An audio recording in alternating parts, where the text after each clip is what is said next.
کسی ایک صحابی سے بھی کہہ دیتے تو وہ صحابی ان کی مدد کر دیتے، لیکن حضور صلی اللہ علیہ وسلم نے صحابہ کی یا ہر مانگنے والوں کی اس کی ضرورت کے مطابق ہیلپ کرتے تھے۔ حضور نے کہا کہ یہ آدمی ہٹا کٹا ہے، محنت کر سکتا ہے، اس کے پاس کوئی دوسرا عذر نہیں ہے، کوئی بیماری نہیں ہے، تو اس کو کام پہ لگاؤ،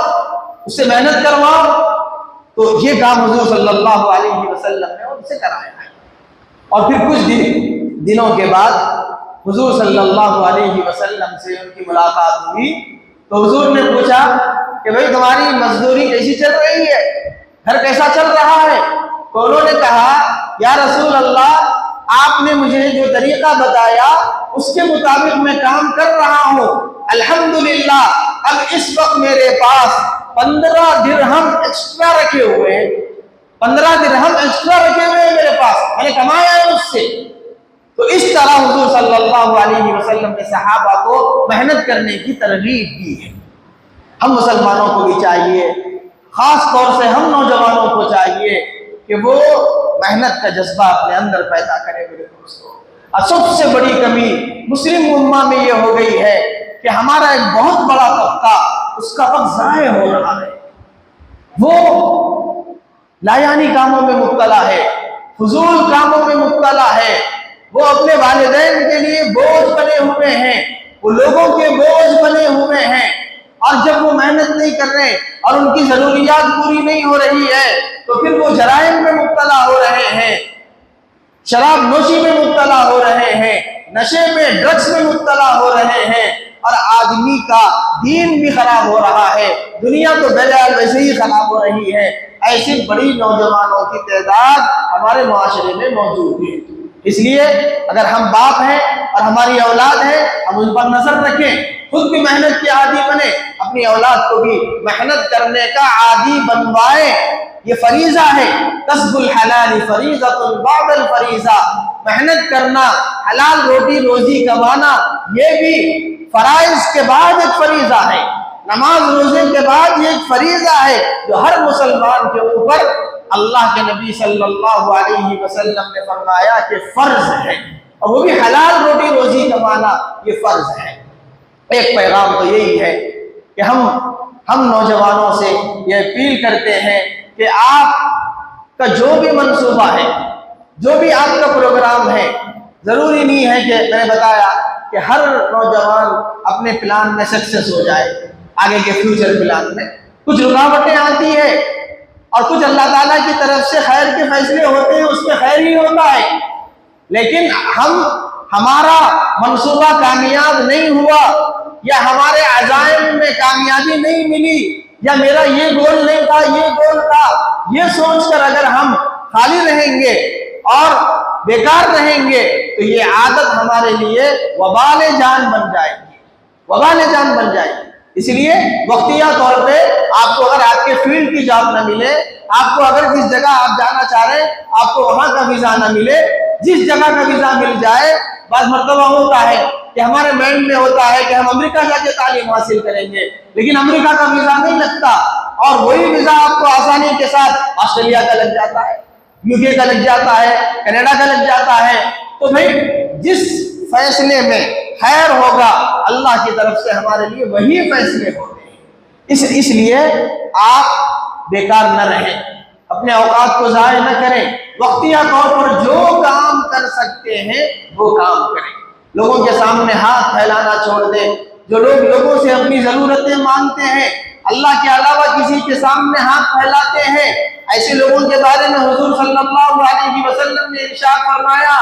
یہ لوگ جو اللہ کے علاوہ اپنی ضروریات لوگوں سے، بندوں سے رکھے ہوئے تھے اور لوگوں کے سامنے دست سوال تلاش کرتے تھے، ایسے لوگ قیامت کے دن اللہ کے پاس اس حال میں آئیں گے کہ ان کے چہروں پر گوشت نہیں ہوگا، گوشت نہیں ہوگا۔ جب انسان کے چہرے پر سے گوشت نکال لیا جائے اور صرف ہڈیاں رہیں تو کتنی ڈراؤنی صورت بن جاتی ہے انسان کی۔ ایسا بنا کر انسان کو کل قیامت کے دن اللہ کے سامنے پیش کیا جائے گا جو لوگوں سے بھیک مانگ مانگ کر اپنی ضرورتوں کو پورا کرتا ہے۔ اس لیے میرے دوستوں، نوجوانوں، خوددار بن کے رہیں، اپنی ضرورتوں کا اظہار کسی کے سامنے نہ کریں، صرف اللہ کے محتاج بن کے رہیں، اللہ سے روزانہ دعا کریں، اے اللہ آپ مجھے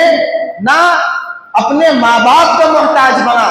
نہ مجھے اپنے بھائیوں کا محتاج بنا، نہ مجھے اپنے رشتہ داروں کا محتاج بنا، کسی کا محتاج نہ بنا، اے اللہ آپ مجھے اپنا محتاج بنا۔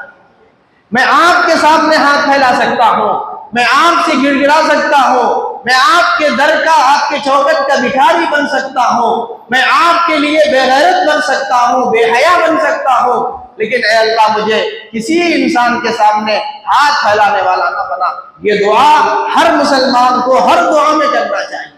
کیونکہ کسی کے سامنے ہاتھ پھیلانا بہت بڑی ذلت ہے، کسی کے سامنے اپنی ضرورتوں کا اظہار کرنا بہت بڑی ذلت ہے۔ اللہ تعالیٰ اس ذلت سے ہر مسلمان کی حفاظت فرمائے، خوددار بن کے رہیں، اپنی ضرورتوں کا اظہار صرف اللہ کے سامنے کریں، ماں باپ کو بھی نہ بتائیں، اگرچہ کہ اجازت ہے اور ماں باپ کی ذمہ داری ہے، لیکن ہمارا مزاج یہ ہونا چاہیے کہ ہماری ضرورتوں کو لوگ خود محسوس کریں، ماں باپ پیرنٹس خود محسوس کریں کہ میرے بچے کو کب کیا ضرورت ہے، وہ محسوس خود کر کے خود دے دے۔ اس طرح وقار کے ساتھ، خودداری کے ساتھ زندگی گزارنا یہ اسلامی تعلیمات ہے۔ ایک بات تو یہ، دوسری بات یہ ہے کہ ہمارے مسجد میں بھی، یہ جو مسجد ہے الحمدللہ شہر کی بڑی مسجدوں میں اس کا شمار ہوتا ہے، چونکہ اطراف و اکناف میں مساجد کی تعداد زیادہ نہیں ہے، تو لوگ جو ہے اسی مسجد میں نماز پڑھنے کے لیے آتے ہیں، مسجد بڑی ہے، سہولیات ہے، پارکنگ کی سہولت ہے وغیرہ وغیرہ، تو ایک بڑی تعداد میں لوگ جمع ہوتے ہیں۔ تو اس بڑے اجتماع کا جو فائدہ سب سے زیادہ جو لوگ اٹھا رہے ہیں وہ ہماری مسجد کے باہر جو گداگر ہے، جو فقراء ہے، جو لوگ بھیک مانگ رہے ہیں، وہ اس کا فائدہ بہت زیادہ اٹھا رہے ہیں۔ میں نے آپ کے سامنے پوری تفصیل بتا دی، اللہ اور رسول اللہ صلی اللہ علیہ وسلم کی ساری تعلیمات کو بتا دیا۔ اب اس کی روشنی میں یہ بات بتا رہا ہوں کہ ہماری مسجد میں ایک بڑی تعداد نماز پڑھ رہی ہے، تو اس کا فائدہ باہر جو ٹھہرے ہوئے فقراء ہیں ان کو ہو رہا ہے۔ اب صورتحال اتنی تشویشناک بن گئی ہے کہ آپ کے نماز پڑھ کے جانے کے بعد باہر مسجد کے صحن میں لڑائی جھگڑے ہو رہے ہیں، مسجد کے صحن میں عورتیں ذمہ داروں کے ساتھ، مسجد کے اسٹاف کے ساتھ گالی گلوچ کر رہی ہے، بدتمیزیاں کر رہی ہے، اور اسی طرح دھمکیاں دی جا رہی ہیں مسجد کے اسٹاف کے لوگوں کو۔ اس کی طرف سے وہ فقراء جن کی ظاہری حالت پر رحم کھا کر آپ جن کو پیسہ دے رہے ہیں، حالانکہ اس سے پہلے بھی میں مسجد کے مصلی پہ کھڑے ہو کے پوری ذمہ داری کے ساتھ یہ بات بتایا ہوں کہ جو لوگ آپ کے سامنے ہاتھ پھیلا کے بھیک مانگتے ہیں، جو پیشہ ور فقیر لوگ ہیں، ان کو بھیک دینا، ان کی مدد کرنا جائز نہیں ہے، گناہ ہے، دینے والے کو گناہ ہوگا، لیکن اس کے باوجود بھی کتنے نوجوان ایسے ہیں اور کتنے لوگ ایسے ہیں جن کو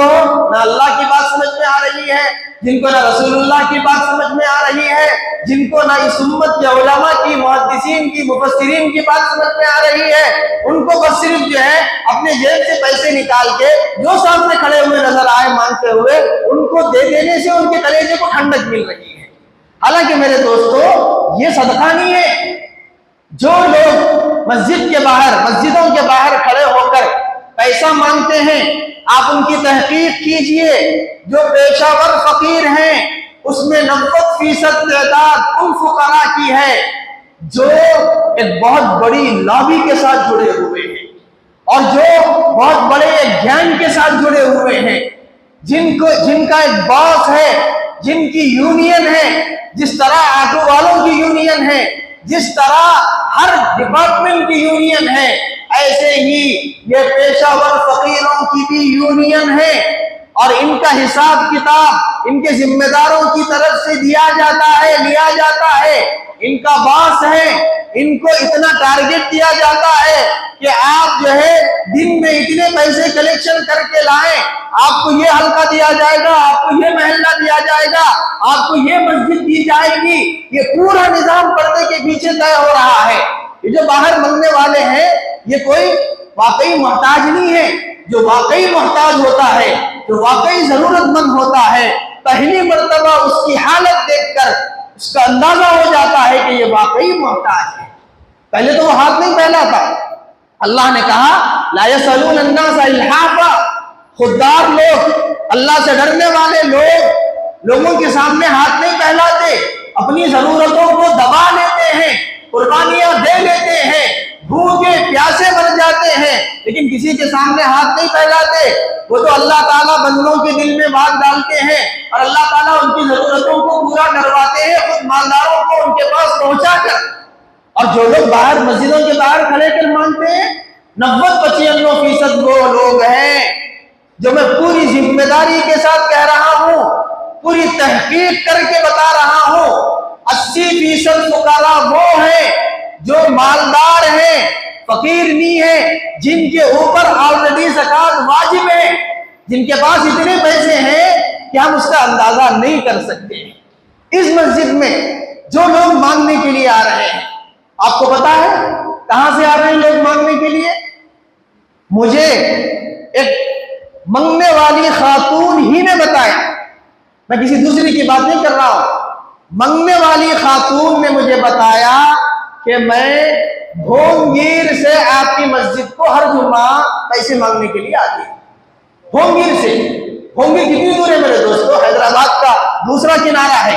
ایک کنارے پر یہ مسجد ہے، دوسرے کنارے پر بھونگیر ہے. وہاں سے وہ صرف ہر جمعہ پیسہ مانگنے کے لیے آ رہے ہیں. مسجد کے اسٹاف نے بتایا کہ جو لوگ آپ کے مسجد کے باہر فقیر بھیک مانگ رہے ہیں وہ لوگ کیاب میں آ رہے ہیں، کار میں، اے سی میں بیٹھ کر آپ کی مسجد کو پیسہ مانگنے کے لیے آ رہے ہیں. خود مسجد والوں نے دیکھا، ذمہ داروں نے دیکھا کہ فقراء جو ہے باہر کیاب میں آ رہے ہیں اور پھر اتر کے برقع پہن کے آ کے یہاں گداگری کی حالت میں، محتاجی کی حالت میں آپ کے سامنے کھڑے ہو رہے ہیں. کچھ فقراء ایسے ہیں جو ایکٹیوا گاڑی پر آ رہے ہیں مانگنے کے لیے، دینے والے کے پاس گاڑی نہیں ہے. کتنے نوجوان ایسے ہیں جو جن کے پاس گاڑی نہیں ہے، مسجد کو پیدل آ رہا ہے وہ، اور کس کو بھیک دے رہا ہے؟ ایسے فقیر کو دے رہا ہے جس کے پاس نہیں ہے ایکٹیوا گاڑی. یہ حال ہو گیا ہے ہمارے مسلمانوں. اور کتنے فقراء ایسے ہیں جو برقع پہن کے آ رہے ہیں، اندر سے غیر مسلم بھی ہے. میں یہ نہیں کہہ رہا ہوں کہ غیر مسلموں کو پیسے دینا جائز نہیں ہے. انسانیت کی بنیاد پر آپ غیر مسلم کی بھی مدد کر سکتے ہیں. کب؟ جبکہ وہ واقعی مستحق ہو، واقعی پریشان حال ہو. لیکن اگر کوئی دھوکہ دے رہا ہے، برقع پہن کر آ کر غیر مسلم مرد اور غیر مسلم عورت آپ سے بھیک مانگ رہی ہے، جبکہ جو ہے وہ مستحق نہیں ہے، جبکہ وہ آپ سے زیادہ خوشحال ہے، تو ایسے لوگوں کو صدقہ دینا، خیرات دینا یہ ثواب کی بات نہیں ہے بلکہ گناہ کی بات ہے. اس لیے آپ لوگ مسجد کی انتظامیہ کا کوآپریٹ کیجئے. گزشتہ جمعے میں اس مسجد میں آپ کے جانے کے بعد مسجد کی ذمہ داروں کو عصر کی نماز تک لوگوں سے لڑتے رہنا پڑا، فقیروں سے، اور اس مسئلے کو نمٹنا پڑا عصر کی نماز تک. اور آپ لوگوں کو اس کا اندازہ نہیں ہے. اس لیے اس معاملے میں آپ کو مسجد انتظامیہ کا تعاون کرنے کی ضرورت ہے. مسجد کے ذمہ داروں نے یہ ڈیسائیڈ کیا ہے کہ آج کے جمعے سے، یعنی آج جمعے سے آپ حضرات سے مؤدبانہ گزارش ہے، پرخلوص گزارش ہے، ہاتھ جوڑ کے اپیل کی جا رہی ہے کہ مسجد کے احاطے میں جو لوگ آپ سے بھیک مانگیں گے آپ ان کو مسجد کے احاطے میں نہ دیں. اگر آپ دینا چاہ رہے ہیں ہم آپ کو نہیں رکا سکتے، وہ آپ کی مرضی ہے، آپ کا پیسہ ہے، آپ کی مرضی ہے. ہم تو شریعت کی ایک بات آپ کو بتا دیے ہیں، لیکن اس کے باوجود بھی آپ دینا چاہ رہے ہیں آپ دیجیے. لیکن آپ صرف اتنا احسان مسجد کے اوپر اور مسجد کے ذمہ داروں پر کر دیجئے کہ احاطے مسجد میں آپ نہ دیجئے. یہ ماحول بنا دیا جائے اور فقراء کو، مانگنے والوں کو بھی یہ پتا چلے کہ اس مسجد میں، مسجد کے احاطے میں بھیک نہیں دی جاتی ہے. آپ باہر مسجد کے نکل کے عیدگاہ میں، مسجد کے باہر روڈ پر آپ ٹھہرے ہوئے رہیں، آپ کتنے دینا چاہے دے لیں، 10 روپے دے لیں، 100 روپے دے لیں، 1 لاکھ روپے دے لیں، وہ آپ کی مرضی ہے. لیکن مسجد کے احاطے میں مت دیجیے. کیوں؟ اس لیے کہ جب آپ مسجد کے احاطے میں ان کو پیسے دے رہے ہیں تو یہ مسجد کے ذمہ داروں سے احاطے کے باہر جانے کے لیے تیار نہیں ہے. عورتیں آ کے یہاں یہاں بیٹھ رہی ہے مسجد میں، ان کو نہ پردے کا خیال ہے، نہ حیا کا خیال ہے، نہ اپنی صدر کا خیال ہے، وہ نماز پڑھنے والے مسلیوں کی بدنظری ہو رہی ہے، بدنگاہی ہو رہی ہے۔ وہ عورتیں جن کو نہ دین سے کوئی واسطہ ہے، نہ عبادتوں سے کوئی واسطہ ہے، نہ نماز روزے سے کوئی واسطہ ہے، نہ پردے سے کوئی واسطہ ہے، خود تو جہنم میں جا رہی ہے۔ جو نماز پڑھنے والے نوجوان آ رہے ہیں وہ بھی بدنگاہی میں، بدنظری میں مبتلا ہو رہے ہیں۔ پاک ہے، نہیں ہے، یہ سب مسائل ہیں عورتوں کے ساتھ جڑے ہوئے۔ کوپریٹ کیجئے، آپ لوگ تعاون کیجئے مسجد کے ذمہ داروں کا۔ آج سے کوئی بھی مصلی مسجد کے احاطے میں کسی کو نہ دیں۔ احاطے کے باہر آپ تحقیق کر کے دے دیں، لیکن مسجد کے احاطے میں نہ دیں۔ عمل کریں گے آپ لوگ انشاءاللہ؟ جزاک اللہ، اللہ تعالیٰ حضرات کو جزائے خیر عطا فرمائے۔ مسجد کے ذمہ داروں کا تعاون کیجئے۔ اللہ تعالیٰ سے دعا ہے کہ اللہ تعالیٰ ہم سب کو جن باتوں کی طرف میں نے توجہ دلائی ہے ان پر عمل کرنے کی توفیق نصیب